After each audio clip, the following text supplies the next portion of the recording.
इस देश के संविधान को बदलने की कोशिश हो रही है।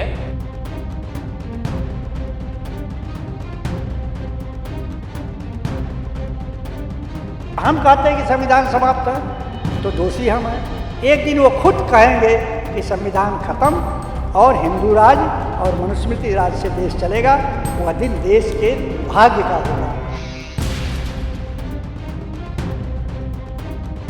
एक तरफ तो यहाँ मुसलमानों को काटने और मारने में लगे हुए हैं, जो बस्तियाँ बसी हुई उसको उजाड़ने में लगे हुए हैं। दूसरी वहाँ के नवाबों और जो वहाँ के शाह और शेख हैं उनको दिखाने की कोशिश करते हैं कि हम सबसे बड़े मुसलमानों के संरक्षक हैं। सरकार ने कहा कि आज़ादी 2014 में मिली है, तो अब इससे बड़ी बात और झूठ क्या हो सकता है।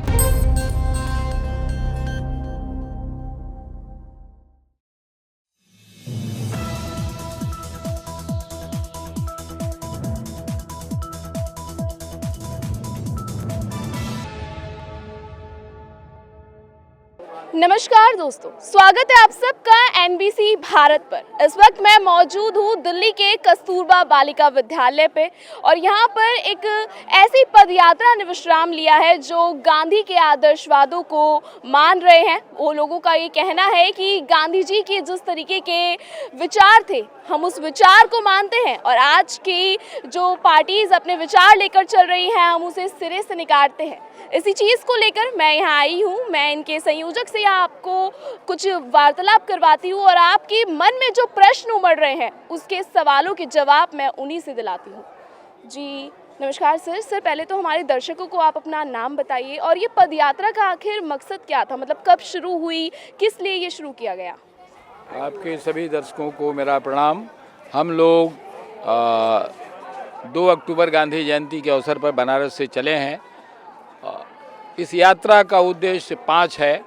पहला, सद्भावना, कि देश में सद्भावना बनी रहे, नफरत का माहौल ख़त्म हो, क्योंकि दुनिया जानती है कि अगर किसी भी देश में, समाज में, परिवार में अगर सद्भावना नहीं है, प्रेम नहीं है, तो वो परिवार, वो देश चल नहीं सकता है।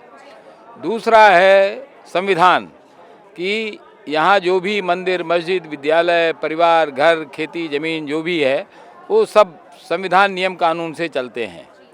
अगर उस लोगों की संविधान में आस्था समाप्त हो जाए, लोगों के कानून में आस्था समाप्त हो जाए, तो फिर देश को चलाना मुश्किल हो जाएगा। आज इस देश के संविधान को बदलने की कोशिश हो रही है। हम लोगों की कोशिश ये है, लोगों को हम बता रहे, समझा रहे हैं। जो हमारे 110 पड़ाव थे, 1000 से ज़्यादा गाँवों में लोगों से हम मिले हैं, विद्यालयों में मिले हैं, तो हर जगह ये कोशिश थी कि भाई हम लोगों को संविधान के बारे में बताएं।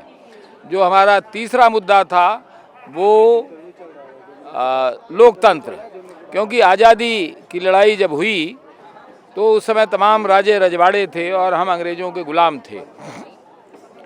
लेकिन आज़ादी के जो हमारे लड़ने वाले थे, महात्मा गांधी, सरदार पटेल, भगत सिंह, इन सभी लोगों की इच्छा थी, सुभाष बाबू, नेहरू जी, सभी लोगों की इच्छा थी कि इस देश में लोकतंत्र स्थापित हो, जो राजतंत्र है वो समाप्त हो। तो राजतंत्र को समाप्त करके इस देश में लोकतंत्र समाप्त हुआ। लेकिन आज दुर्भाग्य यह है कि फिर से राजतंत्र लाने की कोशिश हो रही है, लोकतंत्र को ख़त्म करने की कोशिश हो रही है। हम लोगों की ये यात्रा लोकतंत्र की बहाली के लिए है। लोकतंत्र कैसे स्थापित हो, लोगों के दिलों में बैठे, ये हम लोगों की कोशिश है। और जो अगली बात है वो इस देश की आज़ादी की विरासत का। आप सब लोग जानते हैं कि महात्मा गांधी जब इस देश में आए तो उन्होंने सबसे पहले साबरमती सत्याग्रह आश्रम बनाया। आज वो इस सरकार के कब्जे में है। और जो दूसरा उन्होंने आज़ादी आंदोलन में काम करने वाले नौजवानों के लिए विद्यालय, विश्वविद्यालय बनाया था, वो गुजरात विद्यापीठ भी आज सरकार के कब्जे में है। उससे भी खतरनाक खराब बात यह है कि आज़ादी के बाद विनोबा भावे ने जो पदयात्रा की, भूदान यात्रा की, करीब 50,000 एकड़ से ज़्यादा, 50 लाख एकड़ से भी ज़्यादा ज़मीन उन्होंने इकट्ठा किया और गरीबों को बांट दिया। उन विनोबा भावे ने बनारस में एक आश्रम बनाया था। उस आश्रम जो गांधी विचार के प्रचार प्रसार के लिए था, और भारत के नवनिर्माण के लिए था। उसमें तमाम अगर नाम के तौर पर कहें तो हम सब लोग यहाँ जो बैठे हुए हैं उस विद्यालय के विद्यार्थी रहे हैं। जो चर्चित नाम है उसको भी आप जान सकते हैं, सुंदरलाल बहुगुणा, एस.एन. सुब्बा राव और तमाम ऐसे लोग, प्रभाष जोशी, हम सारे लोग उस विद्यालय के विद्यार्थी रहे, वहाँ से निकले और एक सपना था भारत के नवनिर्माण का। लेकिन इस सरकार ने उस केंद्र को ढहा दिया ये कह करके कि ये गांधीवादियों का केंद्र नहीं है, ये नक्सलाइटों का केंद्र है। क्योंकि हमने अभी जो हाल में किसान आंदोलन हुआ था, किसानों के साथ खड़े तो हमारा केंद्र खड़ा था, इसलिए उन्होंने उस विरासत को गिरा दिया है। तो हम लोगों का ये कहना है कि जिस जयप्रकाश जी के कंधे पर खड़े होकर ये राजनीति में आए, जयप्रकाश जी वहीं रहते थे, 74 का आंदोलन वहीं से चला, लेकिन आज वो केंद्र इन्होंने नेस्तनाबूद कर दिया है। उस केंद्र की बहाली हो, ये हम लोगों की मांग भी है और हम जनता से भी अपील कर रहे हैं कि अगर देश में विरासत नहीं रहेगी तो हम प्रेरणा किससे लेंगे। प्रेरणा के लिए किसी भी देश के विरासत का होना जरूरी है। इसलिए जितनी भी देश की विरासतें हैं, वो चाहे सेवाग्राम हो, साबरमती हो, बनारस का साधना केंद्र हो, ये सारे विरासत फिर से बहाल किए जाएं और वहाँ जो गांधीवादी लोग हैं वो उसको ठीक संग के चला सके। और अंतिम बात कि जो आज़ादी की सबसे महत्वपूर्ण लड़ाई थी वो चरखा थी, खादी था, और आज खादी के केंद्र सभी बर्बाद हैं सरकार की नीतियों के कारण से।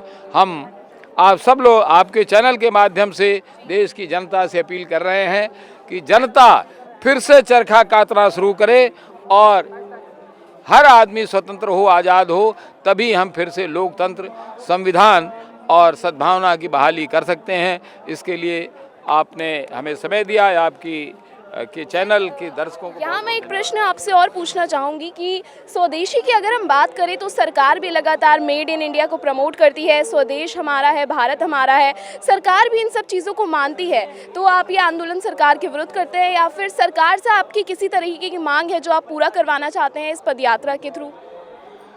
देखिए, ये सरकार जो कहती है वो आप सब लोग जानते हैं कि सरकार ने कहा कि आज़ादी 2014 में मिली है, तो अब इससे बड़ी बात और झूठ क्या हो सकता है कि ये हमारे देश के जो स्वतंत्रता संग्राम सेनानी हैं, गांधी जी जैसे, सुभाष चंद्र बोस जैसे, नेहरू जैसे, भगत सिंह जैसे जो फांसी पर चढ़ गए, उनका अपमान है कि आज़ादी 1947 में मिली और ये कह रहे हैं कि आज़ादी तो हमें 14 में मिली है। इन्होंने कहा कि भाई इस देश के किसानों की आमदनी दोनी हो जाएगी, स्वदेशी होगी, लेकिन जब स्वदेशी का सबसे बड़ा जो स्तंभ है वो खादी है और आज वो खादी ही नेस्तनाबूद हो रही है। खादी के जितने भी केंद्र हैं वो सब मर रहे हैं, ध्वस्त हो रहे हैं। तो ये कहना कि स्वदेशी की बात करना और जो कह रहे हैं स्वदेशी की बात, वो पेन तो विदेशी रखते हैं, जूते विदेशी पहनते हैं, कपड़े विदेशी पहनते हैं, खादी तो वो खुद भी नहीं पहनते हैं और चरखा चलाने का ढोंग करके, चरखा चलाना भी नहीं जानते हैं, लेकिन फिर भी चरखा चला करके और ये कहना चाहते हैं कि मैं ही गांधी हूँ। ये इससे बड़ा कोई ढोंग नहीं होता। अच्छा, उन पे एक और आरोप लगता है कि वो तुष्टीकरण की जो है राजनीति करते हैं, तो आप भी इस चीज़ पे क्या बोलना चाहेंगे? क्या जो आपकी हमारी केंद्र सरकार है वो तुष्टीकरण की राजनीति करती है? देखिए, स्वाभाविक है। सबसे बड़ी चीज़ तो ये है कि आज़ादी के बाद भी अगर उन्हीं के शब्दों में अगर 85 करोड़ लोगों को अगर अनाज दे रहे हैं तो इससे बड़ा दुर्भाग्य नहीं हो सकता। गांधी ने ये कल्पना नहीं थी। गांधी ने ये कहा था कि इस देश में हर आदमी को आज़ादी होगी और हर आदमी आर्थिक रूप से भी आज़ाद होगा। लेकिन फिर भी आज़ादी के 75 सालों बाद भी 85% लोगों को, सरकार को 5 किलो अनाज देना पड़े, इससे बड़ा कोई दुर्भाग्य नहीं। दूसरी बात जो आपने कही कि वो तुष्टीकरण की राजनीति कर रहे हैं, तो कई बार आप देखते हैं कि वो कभी पाकिस्तान चले जाते हैं, कभी दुबई और कतर चले जाते हैं दिखाने के लिए। एक तरफ तो यहाँ मुसलमानों को काटने और मारने में लगे हुए हैं, जो बस्तियाँ बसी हुई उसको उजाड़ने में लगे हुए हैं। दूसरी वहाँ के नवाबों और जो वहाँ के शाह और शेख हैं उनको दिखाने की कोशिश करते हैं कि हम सबसे बड़े मुसलमानों के संरक्षक हैं। ये सीधा ढोंग और गलत है। हम लोगों की इसीलिए ये एक नारा भी है और मांग भी है कि बुलडोजर राज नहीं चलेगा, क्योंकि बुलडोजर अदालत का और न्याय का पर्याय नहीं है। बुलडोजर चलाने का कोई सवाल नहीं है। न्यायालय कहेगा कि हमें क्या करना। अगर अवैध कब्जे भी हैं तो भी वो न्यायालय के तरीके से निपटाए जाने चाहिए, वो स्वयंभू नहीं होगा। और अंतिम बात मैं समाप्त कर रहा हूँ कि आज आप सब लोग देख लेंगे कि जहाँ जहाँ आरएसएस और बीजेपी के कार्यालय हैं, क्या शानदार बिल्कुल 5 स्टार होटल हैं, वो ऐसे अचानक बन गए हैं। वो उन्होंने गेहूँ बेच करके बनाया है। ये सारी अवैध संपत्ति है। और इससे बड़ा कोई दुर्भाग्य नहीं हो सकता है कि देश में जितनी भी संस्थाएं हैं सभी रजिस्टर्ड हैं, लेकिन एकमात्र ऐसा संगठन है जिसके न आय व्यय का हिसाब होता है और न उसका आज तक रजिस्ट्रेशन है। फिर भी ऐसी संस्था देश में चल रही है और उसके ऊपर कोई ईडी और किसी तरह का रोक नहीं है। ये दोहरी न्याय व्यवस्था है। ये बिल्कुल गैर जिम्मेदाराना अनुचित है। हम इसकी निंदा भी करते हैं और देश की जनता से मांग करते हैं कि वो देखे कि क्या सही है और क्या गलत है। तो देखिए, ये पद यात्रा शुरू हुई थी 2 अक्टूबर 2025 से। काफ़ी अच्छे मंशा के साथ ये पद यात्रा शुरू हुई थी। इनके कुछ सरकार के विरुद्ध पॉइंट से वो इन्होंने रखे, लेकिन इस बारे में मैं सर आपसे भी पूछना चाहूँगी कि अब आप लोग कहाँ जा रहे हैं? आपकी पद यात्रा अब शायद समाप्ति की ओर है। आप सरकार से कुछ और गुहार लगाना चाहते हैं? सरकार के खिलाफ कुछ बोलना चाहते हैं? सरकार के खिलाफ नहीं, उसकी नीतियों के खिलाफ मैं बोलना चाहता हूँ। 26 जनवरी सन 50 को जब देश संविधान लागू हुआ था तो पहली बार हजारों वर्षों के बाद वो संविधान इस देश के प्रत्येक नागरिक को मालिक बना दिया था। आप कहेंगे कि मालिक कैसे सब लोग होंगे? हर 5 वर्ष के बाद उनकी राय ली जाती है इलेक्शन के माध्यम से और बहुमत जो आता है उसके अनुसार नीति और नेता तय होता है। लेकिन ये सरकार उस ये जनता के अधिकार मालिकाना हक को ही समाप्त करना चाहती है, इसमें कोई दो राय नहीं है। ये 24 वाले इलेक्शन के समय कहे थे कि 80% कर दो, हम समाप्त कर देंगे। तो आज हर दृष्टि से वो समाप्त करना चाहते हैं, केवल दिखावा करते। एक कहानी कह के मैं बात ख़त्म करूँगा कि एक राजा था, अपने गांव में हाथी दे दिया, कहा कि इसको पालो, कोई सूचना अगर ये देगा कि मर गया तो उसको फांसी दे देंगे। तो एक दिन वो हाथी जो है मर गया। बच्चे परेशान हुए कि जो सूचना देगा वो फांसी चढ़ा जाएगा। तो एक वृद्ध आदमी कहा कि मैं सूचना दूंगा। जाके कहा राजा से कि राजा, हाथी न तो पैर हिला रहा है, न तो चारा खा रहा है, न तो कान हिला रहा है, न तो उठ रहा है।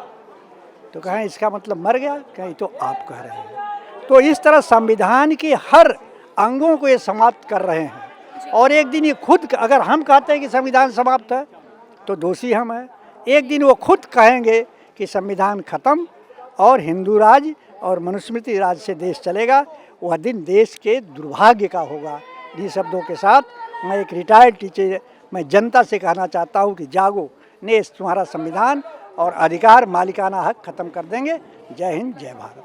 तो आपने इस पदयात्रा के आयोजकों से देखा, उनको सुना और जाना कि इस पदयात्रा की मंशा क्या है। उन्होंने साफ कहा कि हमारी ये जो पदयात्रा की लड़ाई है ये सरकार के खिलाफ नहीं है, सरकार की नीतियों के खिलाफ है। उन्होंने साफ बोला कि किसानों को कोई फ़ायदा नहीं हुआ और जितनी चीज़ें थी सरकार की नीतियों ने देश की जनता के खिलाफ काम किया है। उन्होंने बोला कि बुलडोज़र राज नहीं चलेगा। उन्होंने बोला कि सरकार को देश की जनता के बारे में सोचना पड़ेगा। उन्होंने गुहार लगाई कि सरकार जल्द से जल्द किसानों का भला करे। उन्होंने बोला कि ये जो नीतियां उन्होंने सरकार के खिलाफ उन्होंने अपनी नीतियों को बताया और बोला कि ये जो देश में बुलडोज़र राज चल रहा है ये नहीं चलेगा। उन्होंने बोला सरकार तुष्टीकरण की राजनीति करती है, सरकार सिर्फ 2 पक्षों को भिड़वाने का काम कर रही है। इसके ऊपर उन्होंने हर चीज़ दी। अब ये यात्रा कल सीधा राजघाट जाकर रुकेगी जो 2 अक्टूबर 2025 को वाराणसी से शुरू हुई थी। फिलहाल इस स्पेशल रिपोर्ट में इतना ही। ऐसी तमाम खबरों को लगातार देखने के लिए बने रहिए NBC भारत के साथ।